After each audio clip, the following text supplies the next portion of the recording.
Good evening.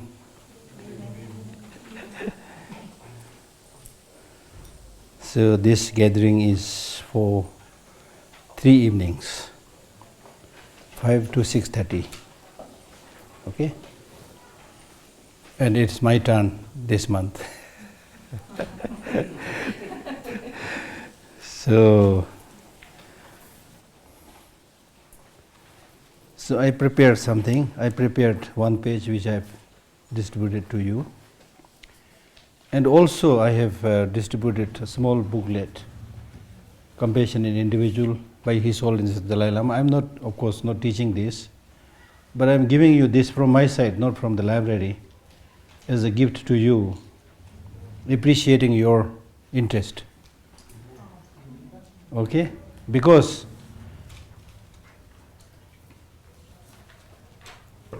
the reason we organize such talks in the evenings is obviously not to make money, although we are charging 100 rupees for registration, which all of you may have done or may not have done anyway. If you want to do it later, but that's not important. Sometimes it is important to know how many people are coming, you know. Anyway, that's one thing. Then second, we do this with sincere wish, in accordance with His Holiness's vision, suggestion, and need of the time, the need to preserve Buddhism, the need to preserve Tibetan culture, so many things, keeping so many things in view. We strongly feel it is important to organize these kind of talks, and at least not necessarily just hearing from the teacher, but at least we all come together with a positive mind, then reflecting on the importance of these things. Recently I was reading a book, I don't know how many of you have seen that book, it's a very new book called Unplugging. Have you read that book? Unplugging, which is we are all plugged, huh? We are all plugged and running and running and running. So, in order to really flourish and improve your life, it is important to unplug occasionally and be with yourself, enjoy calmness, do certain reflection about the importance of human life and which ones are more important than others to do in human life, how much time you have in this life to do good things. So there's so many important things to reflect upon. So this kind of gatherings might also help in strengthening that kind of attitude, right? So that's why I have distributed this small book, so that you please read it and understand His Holiness thinking and see the relevance of it later on. So as I said, the purpose of such gathering is that we really do something. I thought of, so many thinking come in my mind. I thought about, like, for example, organizing 1 week long, like Compassion Week. You see, then doing this kind of study, reflection, meditation, and then testing actually how you can lead a compassionate life the whole week. Experiment with that in our dealings with other people, you know, in our, workplace, in your association with other people. I think occasionally it's really, really important. So therefore, I'm sure many of you are, if not veterans, but at least many years of Buddhist practitioners. Whatever be the case, since this topic that we are going to discuss is a Buddhist topic, which has universal application, so it is important to give a little bit about idea about the Buddhist teaching in general, not going into detail. So the subject that we are going to talk and discuss is related to the Buddhist practice. We can make it otherwise also, but we are explaining it within the context of the Buddhist teaching. So there are few important questions we must ask. What are the core teaching of the Buddha? Why it is important to practice such teachings in today's world? Because we all think now we are, updated, advanced, smart, modern person. Why we need to go back 2,500 years back and read those? Many people have this kind of thinking, you see. So therefore, it's important to see the relevance of the Dharma in today's world. Each of us have to individually see that. I cannot see that for you, you cannot see that for me. In order to really make impact in one's own mind and life, it is important to sincerely, honestly caution. Number one, find a little bit about the, if not the whole, at least some core ideas of the Buddha's teaching, and then see its relevance in your life, in the world today. I have been telling people Buddhism must make sense in today's world. You can go to the comfort zone and talk about nirvana, enlightenment, so many bombastic big things. Okay, that's fine. But to an ordinary lay people, sometimes difficult with finding time, it's also important to get the crux of the matter, the core ideas, and see how important, how relevant these are. Develop conviction. So that's why in the Buddhist practice we have this threefold process of practice. Listening to the teaching, number one. Second, reflection. Just listening is not enough. You will immediately forget. So having listened to the teaching, you need to reflect. See for yourself how much this makes sense. And through that way, when you find that it really makes sense, then you need to make your mind habituated with that idea, that good practice. That's called meditation, making it part of your life. Threefold practices: hearing, thinking, meditation. Now the subject that we are going to study, contemplate, listen is Buddha's teaching. So here it also becomes important, who is Buddha? If you want to do really good research, who is Buddha? Now epithet for the word Buddha is Buddh. The exact Sanskrit or Hindi word is Buddh. That means somebody who is fully awake, fully enlightened. What does that mean, to be fully enlightened, to be fully awake? It has a lot of implications. It also has the implication, if Buddha is fully awake, what are we doing? Are we sleeping? Yes, indeed, we are sleeping. So huge implication with all this knowledges. So when we say Buddha, somebody who is fully awake to what? To reality, the law of nature. I'm trying to simplify to the law of nature. Now that again tells us that just as Buddha got fully enlightened or fully developed or evolved or awake to the reality, we also need to do that. Why? If we are to awake fully to the reality, what are we talking about when we talk about reality? What are those realities? Why is it important to be fully cognizant of that reality? These are very, very crucial issues, and we can already do a lot of thinking, contemplation, just on these few points that I've already raised. Fully awake to the reality. Why? We need to fully awake or realize the reality because much of the suffering that we encounter in varied forms, physical suffering, mental turbulence, even among mental problems, there are so many 100,000 different destructive emotions. Right? All these are said to arise primarily from confusion. Confusion in the sense of not knowing the reality. We call it ignorance.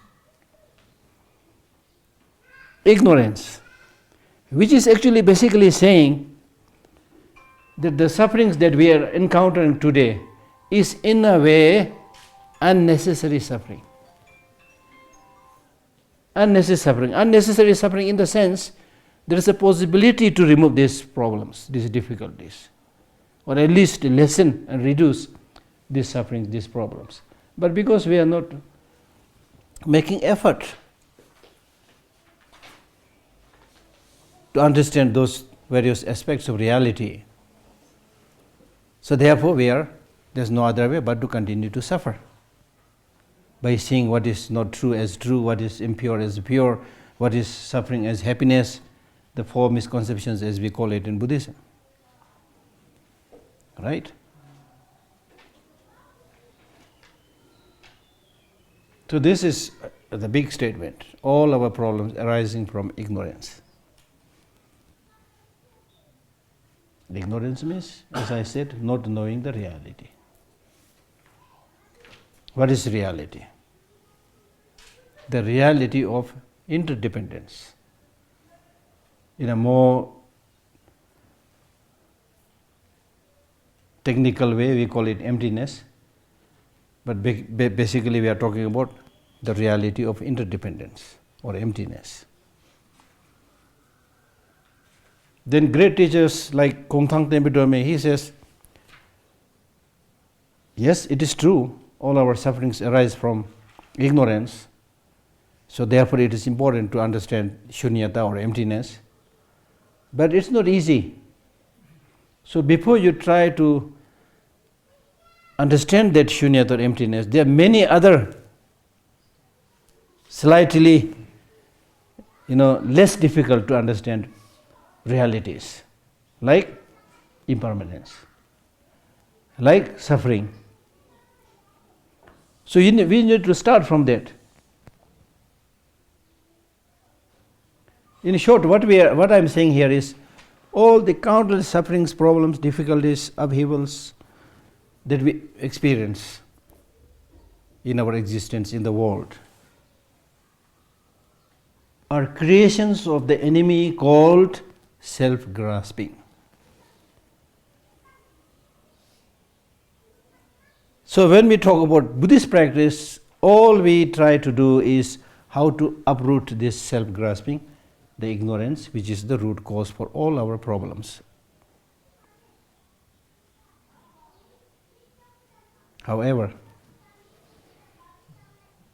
the Master says, however, this is quite subtle, very profound. So before you try to realize that subtle, profound, ultimate truth, ultimate reality, you should try to understand grosser levels of truth, like impermanence. Even within impermanence, grosser level of impermanence and suffering. So there are many stages, many levels. And then he says, even that very grosser level, understanding that grosser level of truth, reality is also difficult for us. Not necessarily it's very difficult, but our senses are duped. Our interest lies something else. So we don't even take steps towards dealing with these problems. He gives a very concrete example by saying, whether you are young or old, we have seen so many people dying. We can count on our fingers. My relatives died, brother died, sister died, this person died, that person died. Or if you read a newspaper, every day,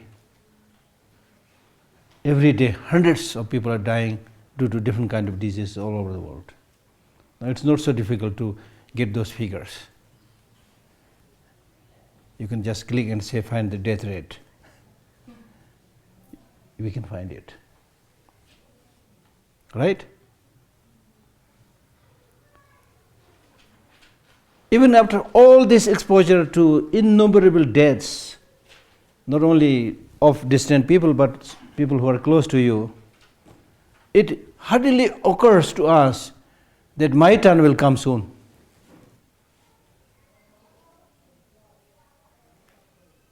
Therefore, how could you think about developing higher spiritual levels?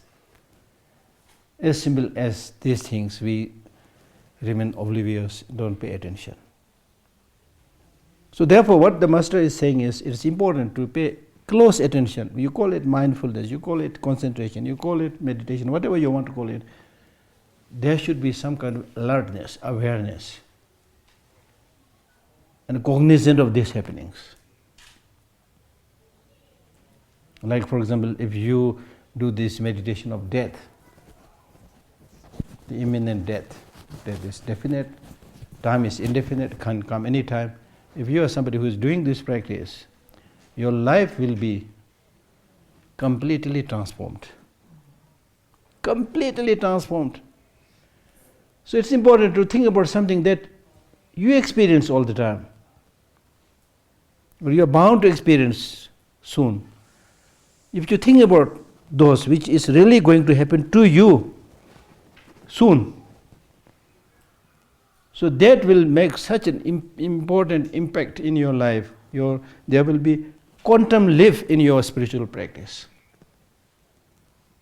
Without talking about these things that really relates to your life, then just talking about Buddhahood, talking about God, or even fighting and killing in the name of God. These are all, if you allow me to use a bad word, bullshit. Really, right? So talking about those things like imminence of death, if you talk about these things, if you meditate and reflect, then you are talking about the real issue. Otherwise you are just having feel-good practice. I call it feel-good practice. I went to the class, I listened to the teaching, and it is so good. Good in what sense? It is hardly impacting your life, hardly making your mind change, hardly helping in improving your loving kindness, compassion, which we are going to talk about. So I have seen, including myself, what we are doing, is a different way of life. If you don't focus in that way, then what you are doing, some people do business, some people become tailors, some people become monks, some people remain as a layperson, some people get married, some don't get married. It's only a different way of life. Because the focus is lost. The purpose for which you become a Buddhist, a spiritual practitioner, a monk or nun, the focus is lost. Armies also wear uniform, so wearing uniform itself is nothing, right?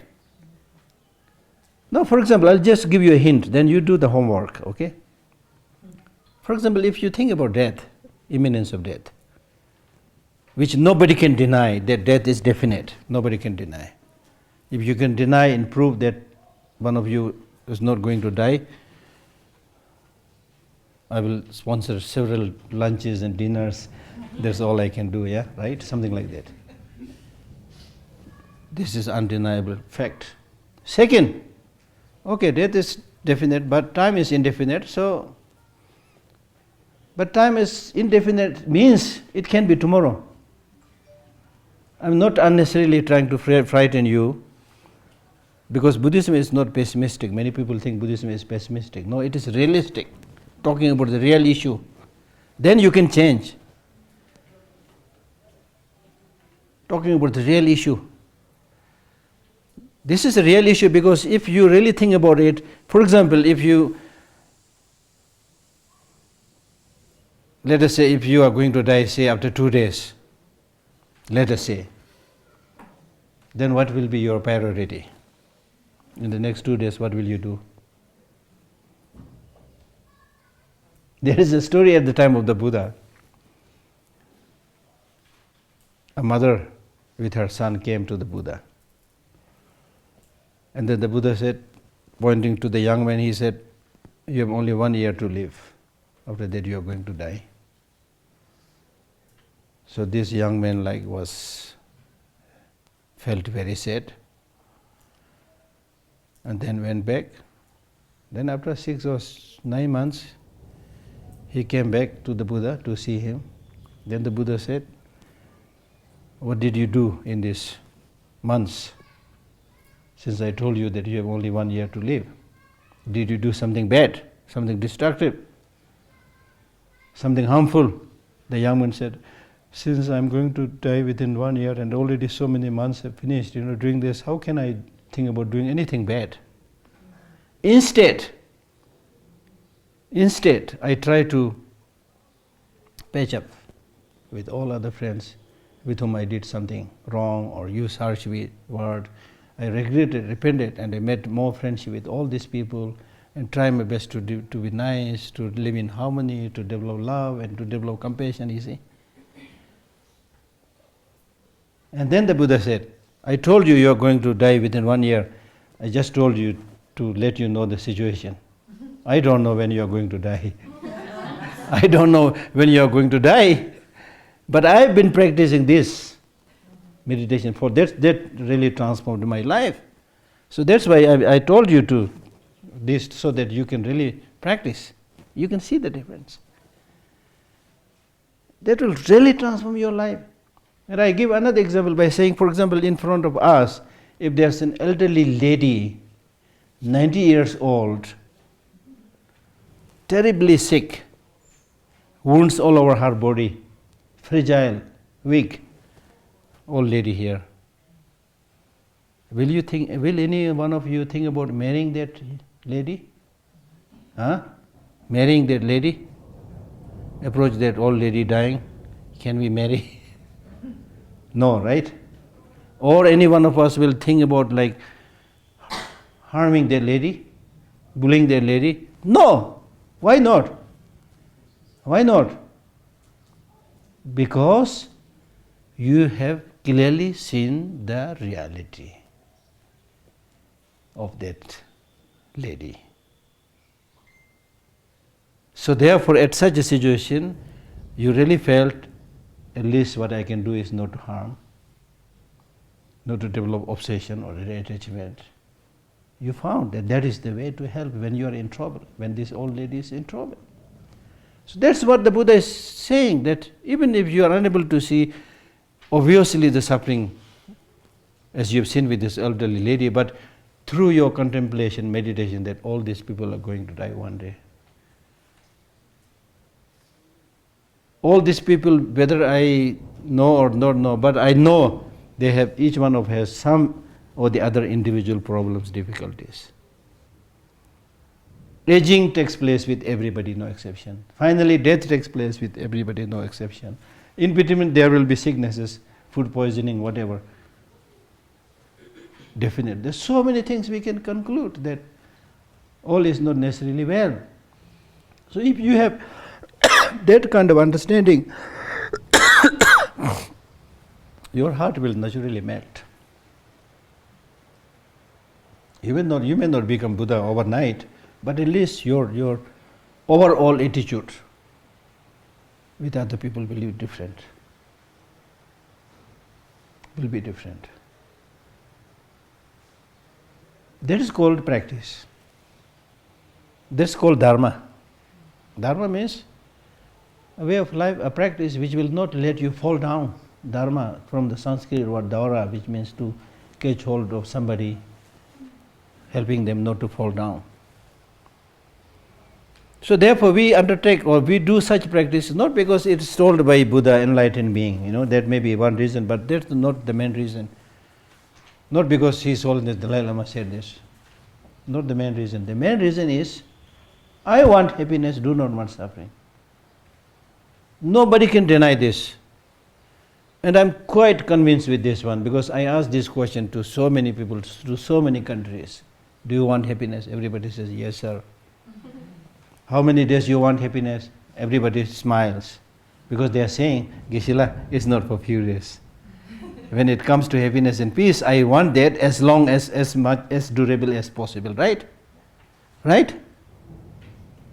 So you have to start from there. I want that durable, long-lasting peace and happiness. For sure. This is not something you learn from Buddhism, something you have not learned from your parents. You are born like that. You are born like that. In fact, I tell people that you came into this world with this slogan, I want happiness. The first thing that the child does is crying. By crying, I call it slogan. The child is saying, I have problem, I want happiness, long-lasting happiness. Child is saying, came with that slogan, you see. Right? So therefore, this you please remember, I want long-lasting happiness and peace. So you should use your own human intelligence, not necessarily in accordance with the Buddhist teaching, but common sense. Common sense. Use your common sense, intelligence. Since I want long-lasting peace and happiness, from where will that long-lasting peace and happiness will come? You can write an article on that. Really? From material accumulations? Material accumulations needed. But I'm talking about long-lasting happiness and peace, not fleeting pleasures. Can that long-lasting peace and happiness come from your relatives and friends? I don't think so. Even from Buddha, no. It can come only through personal self-reflection and by cultivating the desired positive qualities, emotions within yourself. Are you with me on this point? If you don't agree, there will be time for question answers. I strongly feel that this kind of questions should be asked, because the practice we are doing is for our own goodness. It's not a show business. Show business. So through this kind of change of attitude, understanding, reflection, even if we get one day peaceful day, one day happy day, that's what we want. Not waiting until you become Buddha enlightened. No. Right now, if you're happy, that's what you want. That's why in the mindfulness practice we talk so much about being in the present, you see. Being in the present. Tomorrow is uncashed check. Huh? So your happiness, your suffering is in your hand at the end of the day. So you change your attitude, way of thinking, and be happy. It can be done. It's not impossible. It can be done. So to be happy, you don't have to have lots of money or things like that, right? So anyway, we don't have much time, so I get digressed. So during this 3 days meeting, what we are going to do is discuss about the 4 immeasurable or boundless states. That's what we are going to. So in this short compilation that I've done, we are proceeding by doing prayer, then a little bit explanation and study, then finally a little bit meditation at the conclusion, and then asking you to do the rest of the work, post-meditative session practice. That means 24 hours. So this is to give you an idea of how the Buddhist practice is done. Okay? Now doing prayer basically is not just chanting. The Tibetan word for prayer is molam, which means expressing a desire, a wish, that I want to have this. The more you express your wish, your desire, the more there is a likelihood of achieving it, implementing it. So we start with prayer. Prayer is there. There are 2 levels of prayer, so we read all this prayer together. Okay? May all sentient beings have happiness and its causes. May all sentient beings be free from suffering and its causes. May all sentient beings not be separated from happiness that is without suffering. May all sentient beings abide in equanimity, free of bias, attachment, and hatred. And also the following words. How wonderful it would be if all sentient beings were to abide in equanimity, free of bias, attachment, and anger. May they abide in this way. I shall cause them to abide in this way. Buddha, please inspire me to be able to do so. How wonderful it would be if all sentient beings had happiness and its causes. May they have this. I shall cause them to have this. Buddha, please inspire me to be able to do so. How wonderful it would be if all sentient beings were free from suffering and its causes. May they be free. I shall cause them to be free. Buddha, please inspire me to be able to do so. How wonderful it would be if all sentient beings were never parted from higher rebirth and liberation's excellent happiness. May they never be parted. I shall cause them never be parted. Buddha, please inspire me to be able to do so. So these are basically saying the same thing, but two versions, two different versions. So these prayers we should do as much as possible, not only this teaching, but for long time to come. Such a wonderful prayer. Okay? So now with regard to the actual meaning of the four immeasurables of love, compassion, the four immeasurables are love, immeasurable compassion, immeasurable joy, immeasurable equanimity, are widely taught and practiced in both the Pali and Sanskrit tradition. Okay? The four immeasurable aparamana are spoken of in many Pali sutras like Visuddhi Marg, Metta Sutta, etc. In the Sanskrit tradition, they are extensively explained in the Bodhisattva Pitaka Sutra and so forth, if you want to read more, and are essential in the Bodhisattva vehicle. So this is a little bit how these four immeasurables are widely practiced in both in the Pali and the Sanskrit tradition. Okay? So now, to explain this four immeasurables, I'll give you a little bit about the Buddhist, talk a little bit about the Buddhist morality, Buddhist ethics. Okay?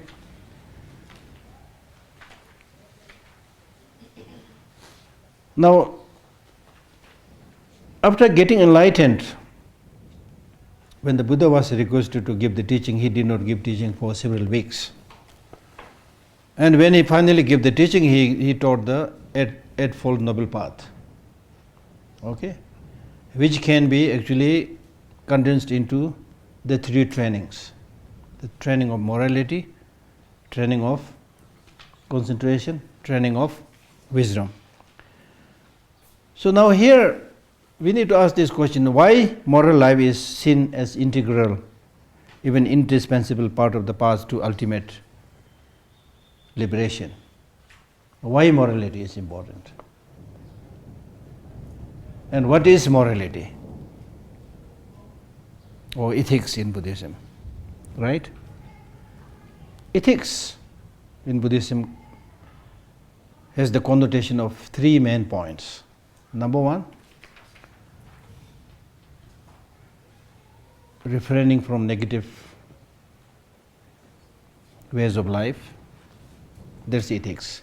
Refraining from negative ways of life.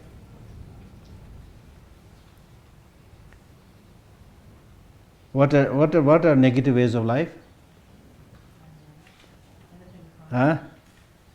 Negative ways of life means anything that directly, indirectly makes other people, other life miserable, harmful, painful. I mean, we can talk a lot about this, but basically that's the thing, right? Second, so refraining from wrong ways of life, negative ways of life is important, wonderful. But is that enough? No, you need to do also the good things, the virtuous practices like development of love, compassion, all this you need to do. Second, that is the second ethics. The third ethics is not doing bad things is good, doing good things is good, of course, but for what? Just for yourself? No, primarily for other suffering sentient beings, because they are the majority, right? So therefore the third ethics in Buddhism is helping other sentient beings. Beautifully explained, you see. Not doing bad thing, doing good thing, helping other sentient beings. So that's why the whole teaching of the Buddha is condensed into the four lines. Do not do anything that is bad, do everything that is good, completely train your mind. This is my teaching. Finish, so easy. You see, amazing. We really need to think by ourselves. Do not do anything that is negative. Why? Because it's not good. It's like saying don't eat poison. If you ask why, because it will kill you. It will make you sick. Exactly like that. So do not do anything that negative means all those things which is not good for your health. physical health, mental health. We need to pay serious attention to these things, because otherwise most of us, even the grown-up people, are really like, including myself, we are like, in a way, we are like innocent children, Buddha is like, Father, he says, don't eat this too much sweet, don't do this, but we say, yeah, but I like the taste, I like the color, and we go after this, you see. That's why physically we get sick all the time, mentally we get sick all the time, because of our own doing. So do not do anything that is negative. Negative in the sense, something that is harmful to you and harmful others. Like for example, anger. Now with this kind of practice, even if we make a promise to lessen the intensity of anger, your life will shine out. You will become less expensive. Really, honestly speaking.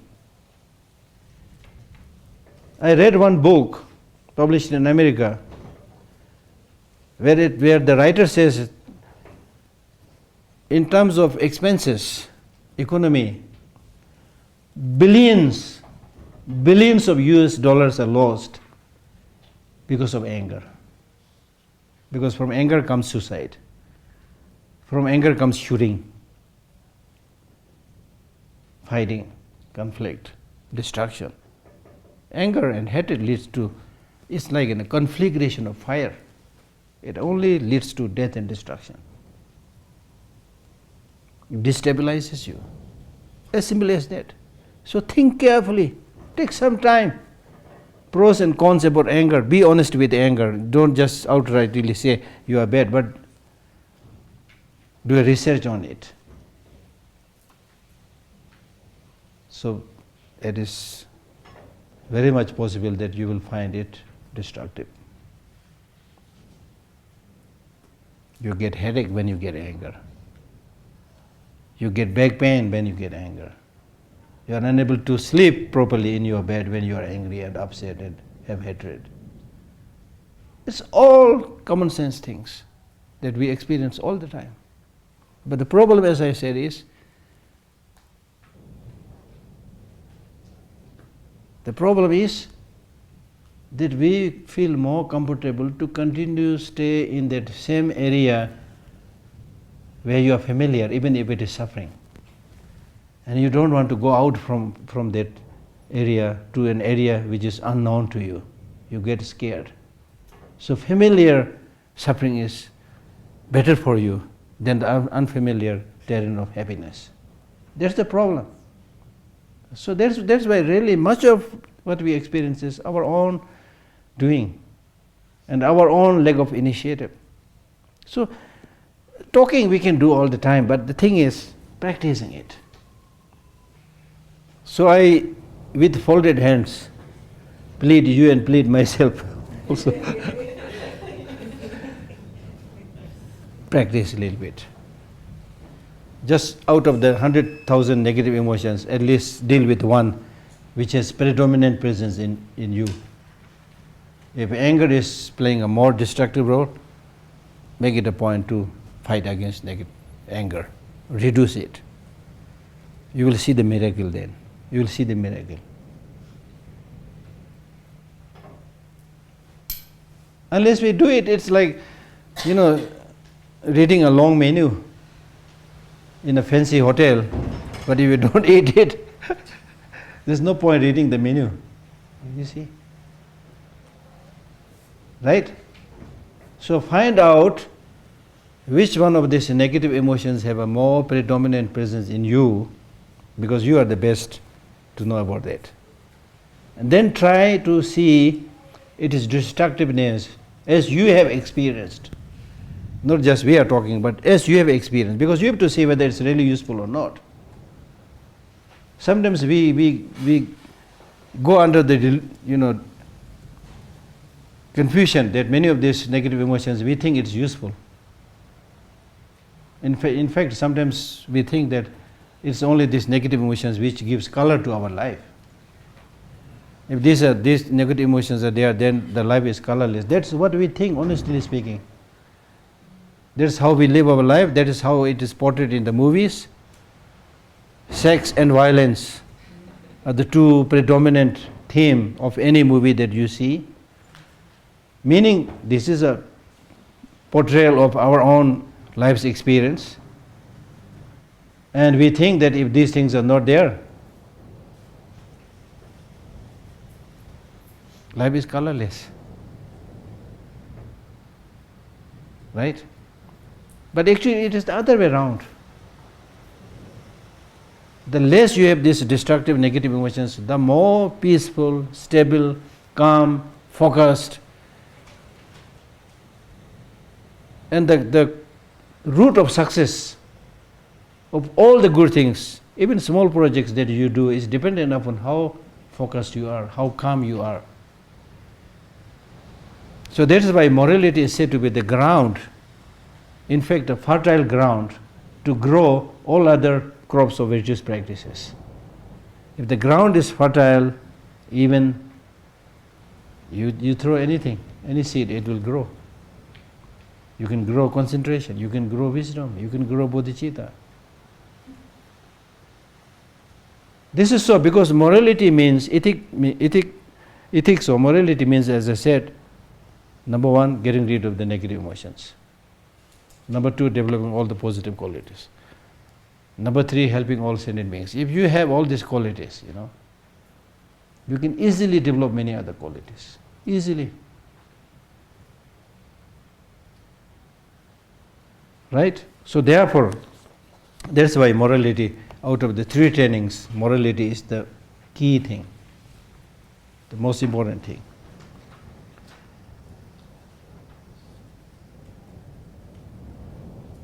So we need morality because, as I said, we want that long-lasting happiness and we do not want suffering. Right? The experience of suffering and the infliction of suffering upon others, whether it's your personal experience or whether you inflict that suffering upon others, have one and the same existential root: thirst,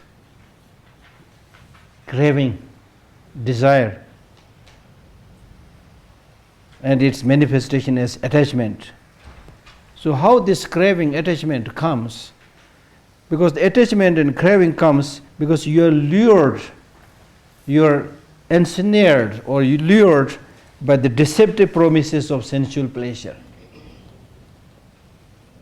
or for worldly enjoyment and the attachment to it. Lure. Just like a fish that is caught by the bait. The fish is lured. Right? So we get completely obsessed with this seemingly attractive but hollow, actually, seemingly attractive things of the life. And we go after this like small kids seeing a lollipop, you see. That's why I always say that we are really like, Buddha calls us my children. We are really children. We get easily distracted, easily entrapped by the advertisement. That's why these advertisements are flourishing. That's why these malls are flourishing. That's why what is flooding in the market is flourishing, you see. Because we are attracted by the nice packages, advertisements, we go after this. You see, you buy a fruit juice which is nicely, packed with some colors in, but inside, heaven knows how old it is. Really, honestly speaking, we are quite innocent. We are quite innocent. Easily, our senses are easily duped. The deceptive promises of sensual pleasures. Therefore, Shantideva formulated this following aphorism or this verse where he says, when somebody knives you, he says, he's the knife, the murderer or who used the knife, he's the knife. From him, the knife came. So he's somebody to blame also, right? and mind the body. But I also offer the body. If you don't have this contaminated physical body, nobody can kill you. Even if you have a body, if you have no craving, no attachment, nobody can inflict harm upon you. So he's the knife and mind the body, the twofold cause of suffering.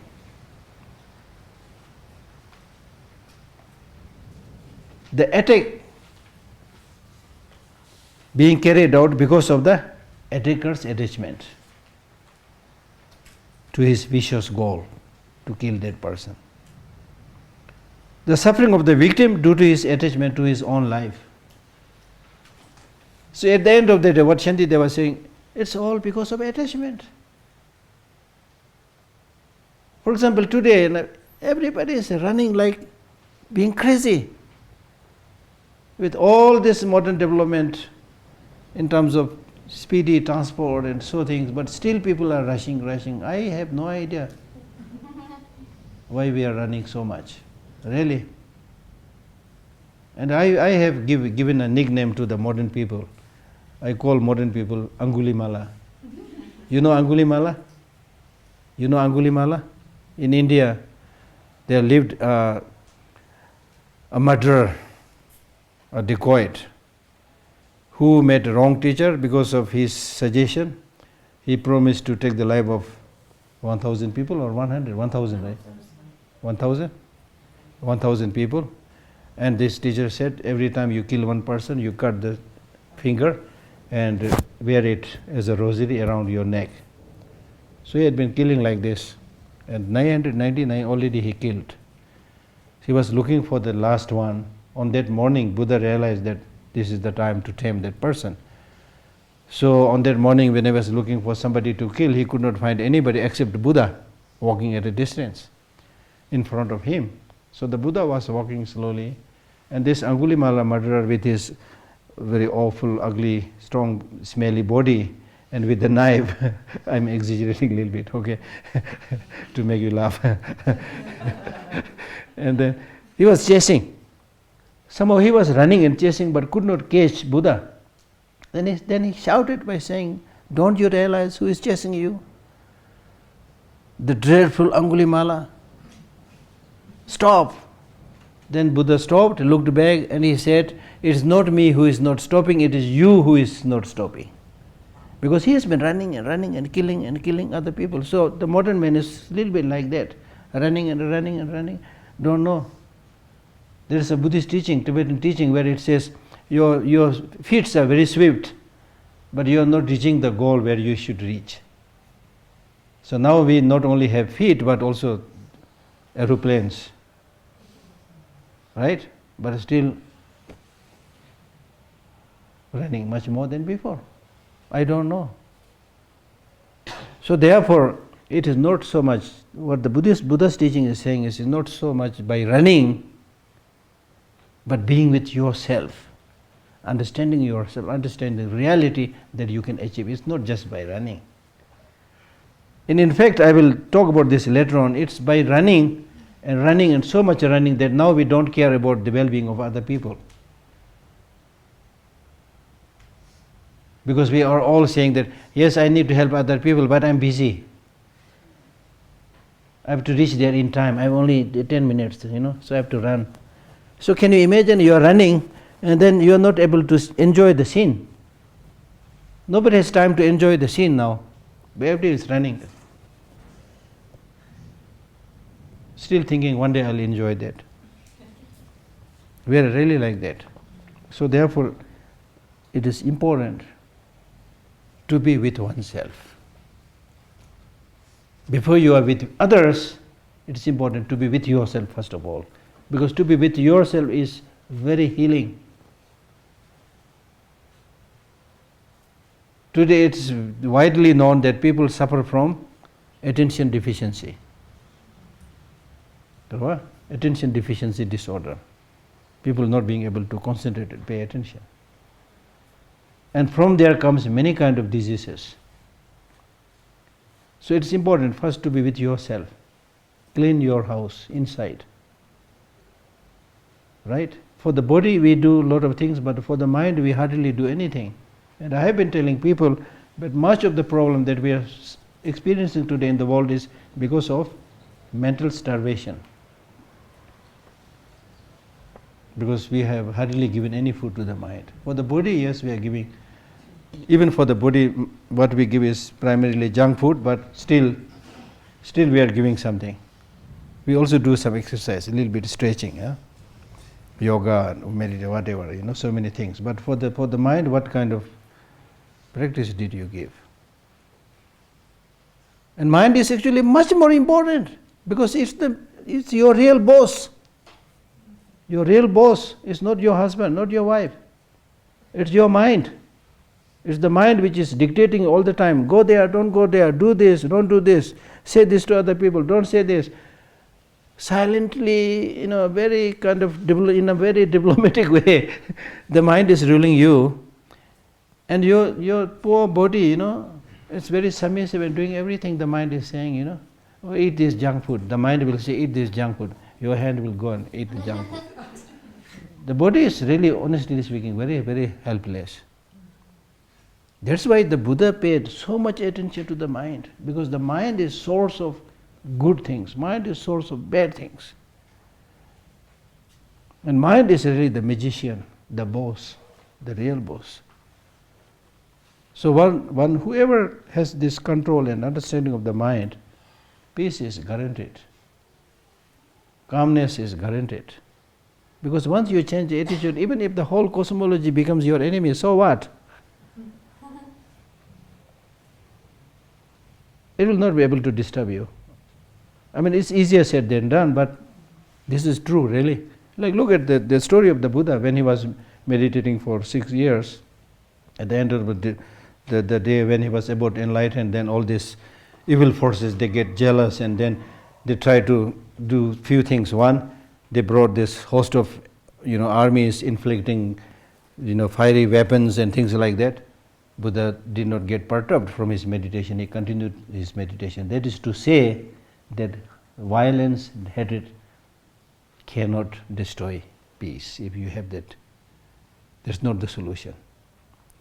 Then when that failed, then they manifested many beautiful dancing damsels,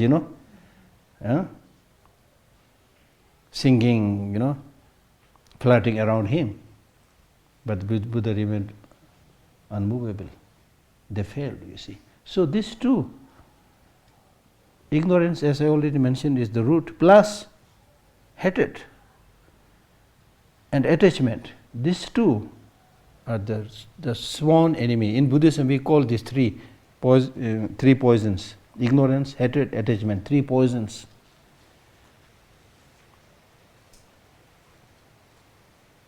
Okay?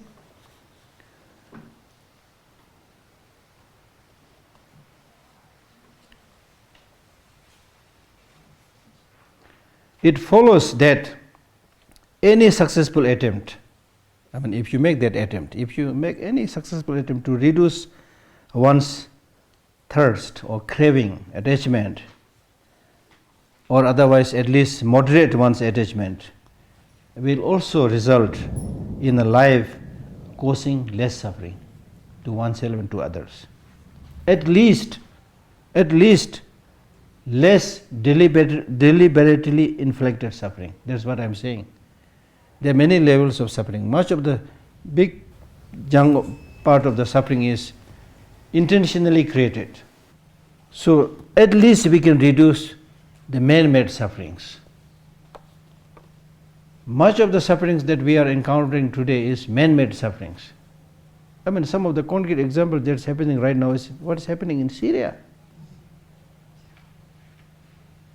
Innocent men, women, especially small children, dying every day. Now there is a lot of discussion going on whether they are used chemical or not. For me, this is less significant whether they have used chemical or not, but people are killed. That's the point. You see? Why? And Shantideva says, you don't have to kill people, they will die. Look at the wisdom. You don't have to kill people, they will die. In the same way, he is saying you don't have to create suffering, they already have suffering, you see. It's really like hitting hard on a bubble, water bubble, to stop it. Stupid. Total ignorance. So, to reduce suffering, that is what morality basically means for Buddhism. Reducing suffering, alleviating suffering, or causing less suffering, not harming others. That is ethics. Living a morally good life has two benefits. One, you will be helping other people. Okay? And oneself spiritual development and many other positive activities are positively affected. So it is a win-win situation. A win-win situation, you see. So that's why Buddha repeatedly said, you should use your intelligence, brain, and see what is beneficial, what is not beneficial. If it is the case, fighting is good. At the end of the day, fight. Violence is good. Use violence. But that is not the case. That is really not the case. So therefore it is really, really important to see the great many benefits of this positive ways of life, developing loving kindness, compassion, fortitude, and so forth.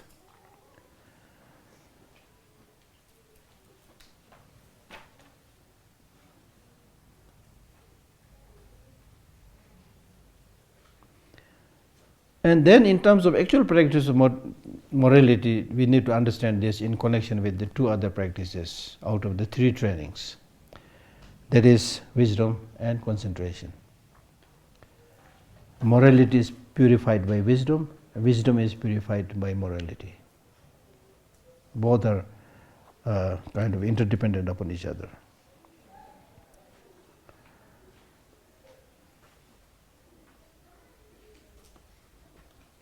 Of course, we can have a lot of discussions here and ask questions why somebody in the name of moral practice, why should somebody develop loving kindness and compassion? Why? Is it selfish to develop these positive qualities if you think that I will be happier and things like that? Is it the right practice or not? Or is it always possible to be morally correct?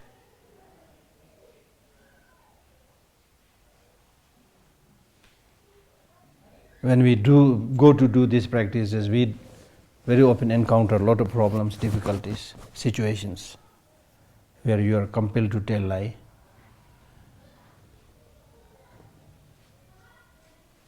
Things like that. So there are many areas to think about. But to make a long story short, the golden rule is what is displeasing and disagreeable to me is also displeasing and disagreeable to others. You should see others in your own image. Whether you use the word compassion, loving kindness, or empathy, whatever word you use, in our individual case, we want everything that is good, right? We need fame, we need name, we need money, we need health, we need peace. Similarly, others also need, including your enemy. Including your enemy, right? So therefore, in this practice of developing the four immeasurable qualities, the most important quality is to develop this equanimity, seeing everybody as equal to yourself. It is true somebody might have harmed you and today you will see that person as an enemy, but that is not the whole story. This same person might have helped you many times in the past also, or past lives also. So there are many reasons how it is better to develop love, compassion and so forth than hatred, anger, jealousy and so forth.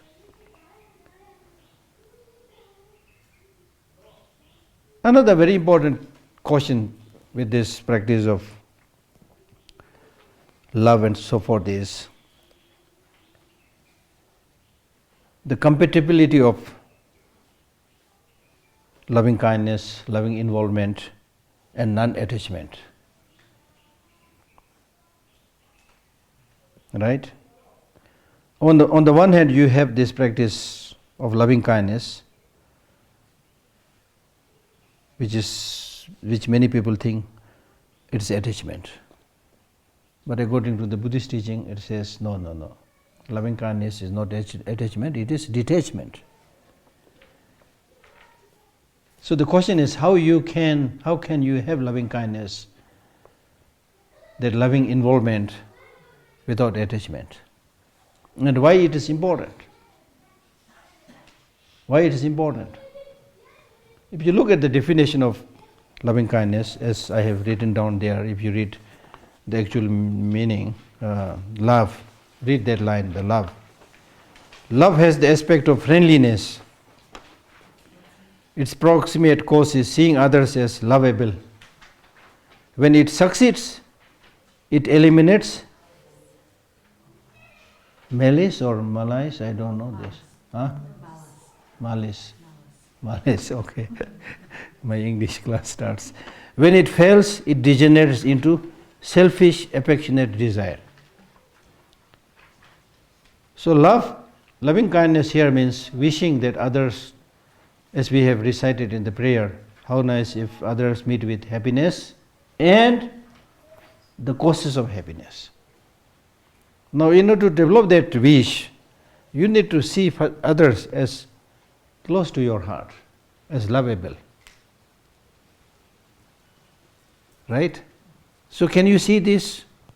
See other sentient beings as lovable to you? Everybody? This is a meditation where we are going to do.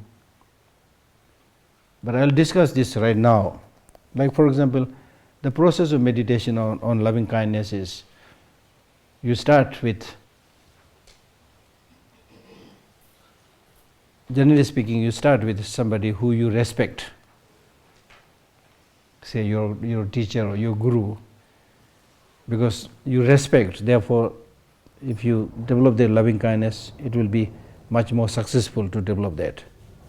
If you, right in the beginning, if you try to develop loving kindness to ordinary people, especially to those who you like, especially to those where you have a sexual attraction, you will be confused. There is a big risk of confusing between love and attachment.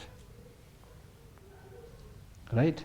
So therefore, develop their loving kindness to somebody who is higher and who you respect, and then gradually to people who you like.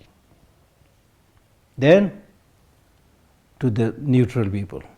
Then finally to the enemy. Right? Now if you had a problem developing loving kindness to your enemy, what should you do? There are many ways of doing that. One, right now this person is my enemy.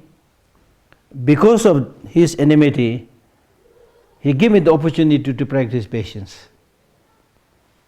So I'm thankful to that person. One way of thinking. Another way of thinking is, this life she is acting as my enemy, but not necessarily so in the past, especially past many lives. It is sure that in the past many lives, this same person has acted as my mother, father, brother, sister, and so forth. And also there is no certainty between who is your enemy, who is your friend. The so-called friend today might become your enemy tomorrow. The so-called enemy today might become your friend. And sometimes also when you have difficulty developing that loving kindness towards your enemy, it is encouraged to sometimes to try to talk to that person, to give a gift. In the Tibetan tradition, there is a very interesting story of somebody who had a lot of problem with his brothers, always and I was reading this morning. It's so interesting. It says that we have been verbally fighting until my lips won out. So there was so much fighting. So then he thought how to solve this. Because they have been fighting, he cannot directly talk to them. So what he did was, he hugged one of their child. So moving. Hugged and then kissed and then loved that small child. That completely mellowed that father of that child, relatives of that child. So there are many ways of doing that, you see. When I visited Colombia, where there's a lot of drug and killing, I was giving some talk. Some years back I was giving some Buddhist teachings. It's such a conflict, ridden area, that even when the organizers took me to the airport, they would say, I wish that no trouble come, It's really horrible. People might come, stop your car, knife you, take things out, So that was the situation. So they said, Geshe-la, we have so much problem here, how should we deal with that? I was completely dumbfounded what to do with it. Then I started a little bit thinking, thinking is important. Then I said, this, drug mafias or, problem makers, from where they came from? Did they drop suddenly from the space? No. They're earthly beings. Right? So I'm sure they have families. I'm also pretty sure that not necessarily all the family members, the wives and kids are all devils. And I'm pretty sure that there is some kind of love among their family members also. Right? So you think in this way, then you can gradually see different connections, you see. Then many of these people are probably displaced people having no proper business and things like that.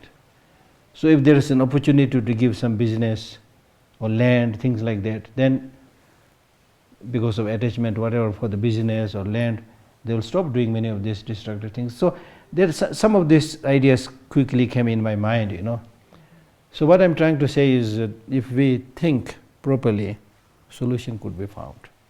Now look at North Korea leader. I don't know how sincere he is, but he's saying that now he's going to meet Donald Trump and discuss.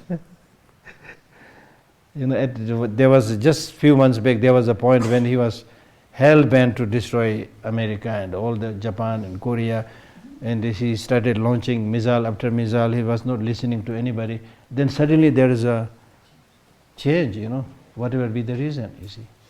Still we can't predict, but changes are possible, you see. So therefore it is really, really important to be optimistic and to find that solution.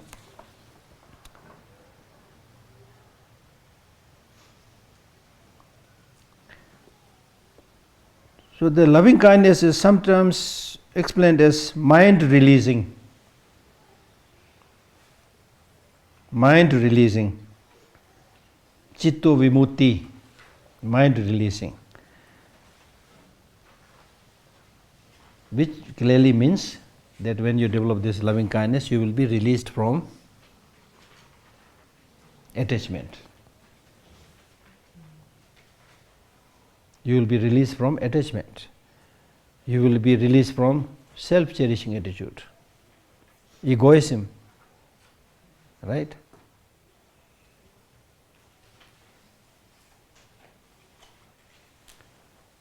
As one of the English saying goes, love is a quality that the blind can see and the deaf can hear. It's such an amazing quality. When you really have this loving kindness to others, people look different. The same person look different. When you have, because beauty lies in the eye of the beholder, as we say. It's absolutely true. When you have this genuine motivation that others have happiness and peace, others without suffering, the same person, because of your changed perspective, looks different, looks nicer. When you don't have that love and compassion, the same person looks ugly, horrible, aggressive, you don't want to listen to that person. As and when that person is approaching you, you get back pain. I used to have that. Believe me, I'm telling all this based on my experience. I'm sure all of us have that experience. And for some people that you love, not only you feel happy when they come, even if they are not coming, you call repeatedly. Can we meet? Can you come for dinner? Can you come for lunch? That person is not necessarily going to give you a big brick of gold or something, but it's your mind. It's really your mind.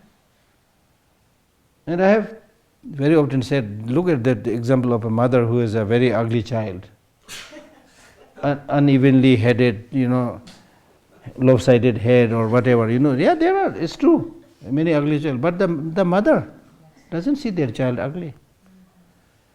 She showers praise upon praise to their child. That my child started walking, my child started speaking. All the good things you see, you don't see the bad side. It's really amazing. It's like a panacea, which transforms everything into gold.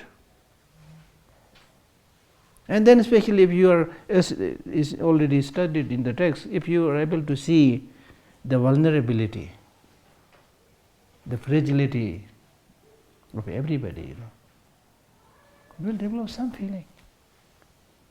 In Tibetan, the one word that is repeatedly used by Tibetans, how much they practice, I don't know. Nyingje, nyingje, Tibetans keep on saying nyingje, nyingje, but how much they practice, I don't know. But at least nyingje, really. And then look at the ordinary people. They are good people. They are doing their small thing, for their study, for their food, for their family. That's all they want. Nothing big. So how come you are not letting these people live in peace and harmony? It's unthinkable. Really unthinkable. So it is important to make a promise in one's life that as much as possible, I will fall repeatedly. Of course, I will not get enlightened in one day. I will, fail. But I will continue to attempt to help others, to be nice with others, to live in harmony. That is my only goal in my life. What else you will get? Even you work very, very hard, if you become a great professor, very knowledgeable, write 20 books, and you have billions of dollars in your bank, wonderful, good. But still, that is not the main purpose of your life. And I'm not just telling this. I've read books after books of people who have reached to the zenith of their success. Just a few months back, a big CEO from America died, and the last thing that he said was, I worked so hard for success and name, I got money and everything. But now look at me. I'm leaving everything behind. And what I really now think that made my life meaningful was the occasions when I was nice to other people. That's the reality. I'm not saying you don't need money. I'm not saying that you need fame. But if you sacrifice your life for name and fame and this stupid glamorous life, deceptive pleasures, we already read deceptive pleasures, rainbow pleasures, that will not necessarily make you happy and peaceful. It's 100% sure, 100% sure.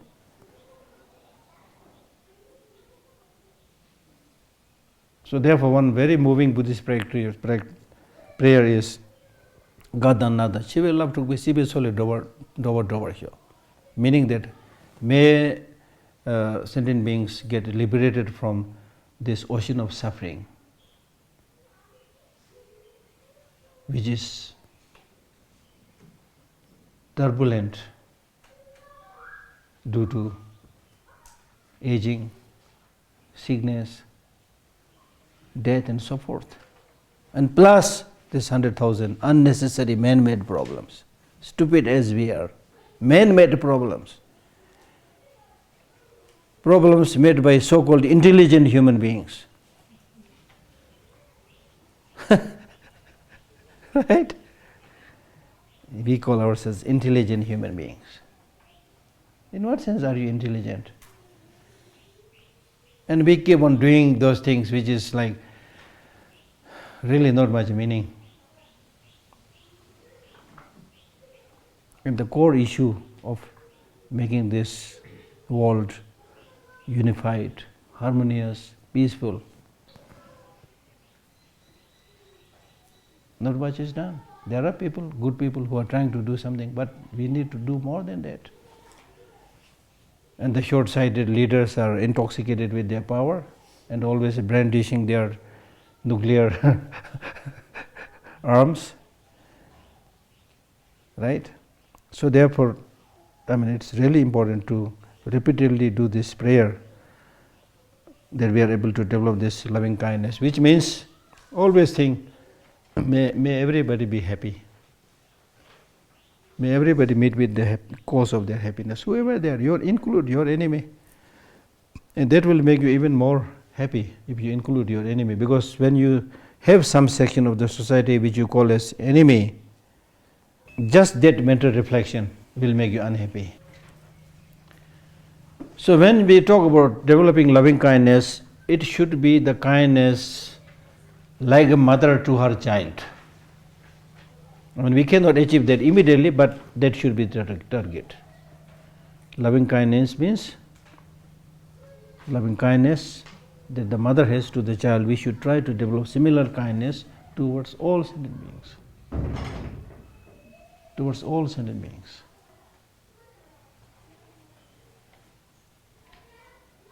For example, if I am a poor father and my young child goes out and comes back home having found a big lump of gold, my son found a big lump of gold, will I be happy or sad? Because I'm poor. But my son somehow found a big lump of gold. And he shares this news to me. Will I be happy or not? Yeah, of course, very happy. I have not found the gold. My son found the gold, but still, because I have this loving kindness to my son, so therefore I will be very happy. So similarly, consider all other sentient beings as your loving children. Whenever they find happiness and peace through their own initiative, you did not even participate in getting that, making that happiness achieve, You should be very happy if you have their loving kindness. Whenever you see some people flourishing, you feel very happy.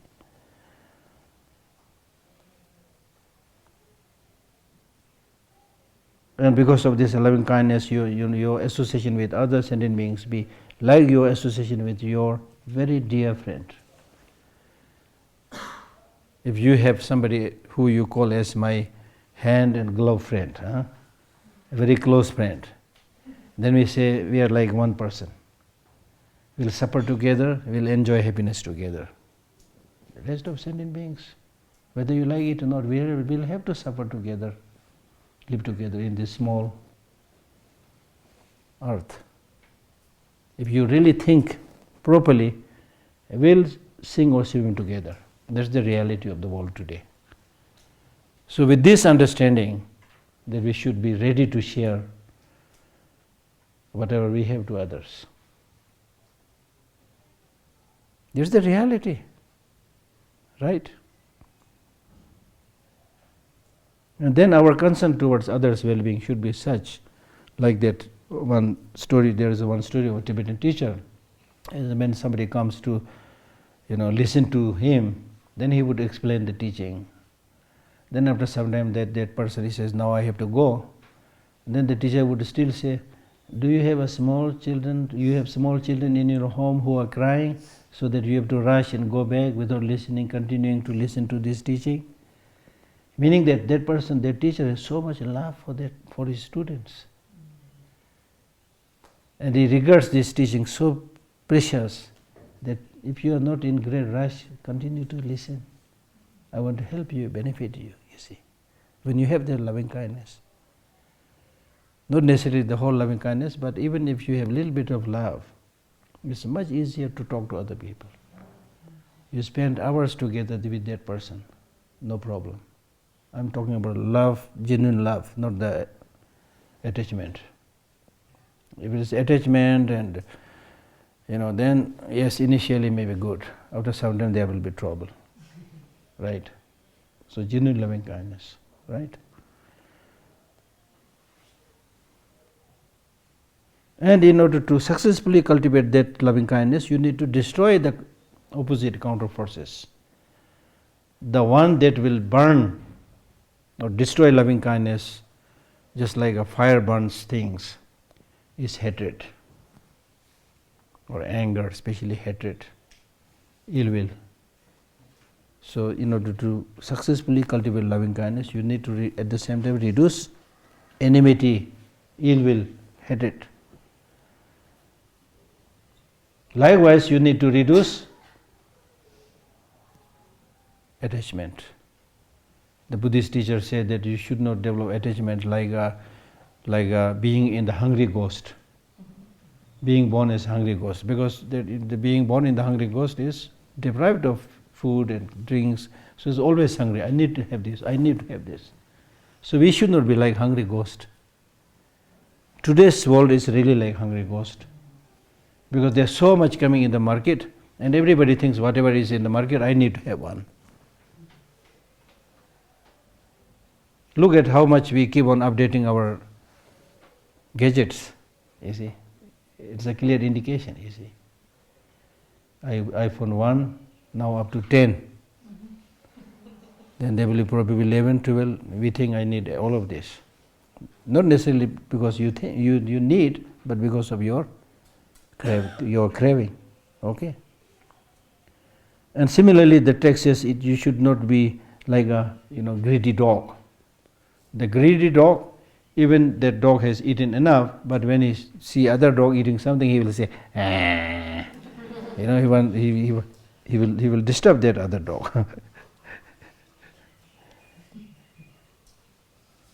Right? But I'm not saying it is easy. It's really not easy. But if you give a little bit thought to this, you will see, or you will appreciate the need and importance of such loving kindness. And then you will start, at least slowly, marching towards it. Okay? Yeah?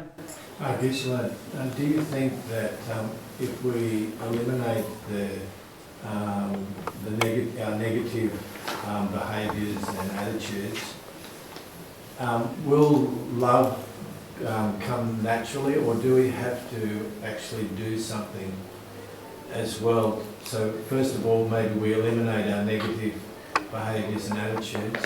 Yeah. Will love naturally just come, or do we have to also cultivate something, after we've eliminated our... These are really connected to each other. The more you reduce the negative emotions, the more there will be chances of easier production of many of these positive qualities. But specifically in the case of loving kindness, the two most obstructive factors are self-grasping or self-cherishing attitude. So you need to lessen your self-cherishing attitude, okay? And then your attitude towards everybody should be non-differentiating. We call it equanimity. So if you differentiate people, okay, this is from America, this is black, this is white, this is Tibetan, this is Chinese, then your mind is already uneven. You can't develop this genuine loving kindness. So it should be equal towards everybody. And then less self-cherishing attitude, because you include yourself with others, seeing oneself and others as equal. You are not the center of the universe. Normally, we tend to think like that, because it's related to me, this is important. This is something I do, therefore it is important, you see. Whoever you are, intelligent, not intelligent, rich, not rich, but you think somehow you are the area from where you calculate things, So that is really the problem. And even when you go to listen to a teaching, if the teaching is given by the teacher suits your temperament, then you say, oh, very good teaching. Not necessarily good, but because it suited your way of thinking and temperament. If it did not suit your temperament, your disposition, then say, oh, I don't know what this teaching is. There's not much meaning in it. You see, so you are the yardstick, which is really wrong. Which is really wrong. So that's why there are stories of some of the Tibetan Buddhist teachers. In fact, there was one when he was requested to give a teaching. Then he said, I have nothing to teach, excepting highlighting your faults. So if you dare to do that, then sit. I'll highlight your faults, you see. That is the real teaching. But if we do that here, people will get angry, you see. Here or, in general, people, Because the purpose of Dharma teaching is to find your weakness, shortcomings, and reduce them, eliminating them, and replacing them with the positive emotions. Okay, just 2-minute meditation on the point that I've explained, and see how far you feel comfortable doing this loving kindness meditation to your near ones, neutral sentient beings, and enemies. Especially think about somebody who has been bothering you a long time, and how do you feel? Is it possible to talk to that person? Have negotiation with that person?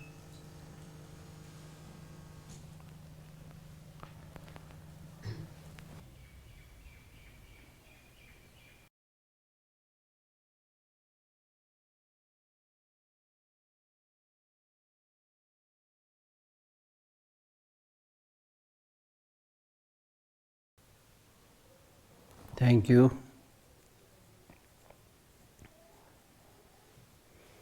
That ends the session and your time to do the post-meditative practice. Seriously speaking, try to cultivate as much as possible this loving kindness until we meet tomorrow, and see whether it makes any difference in your perspective, in your dealing with other people. So this is how we need to experiment all the time, whether it's really helpful or not. Thank you.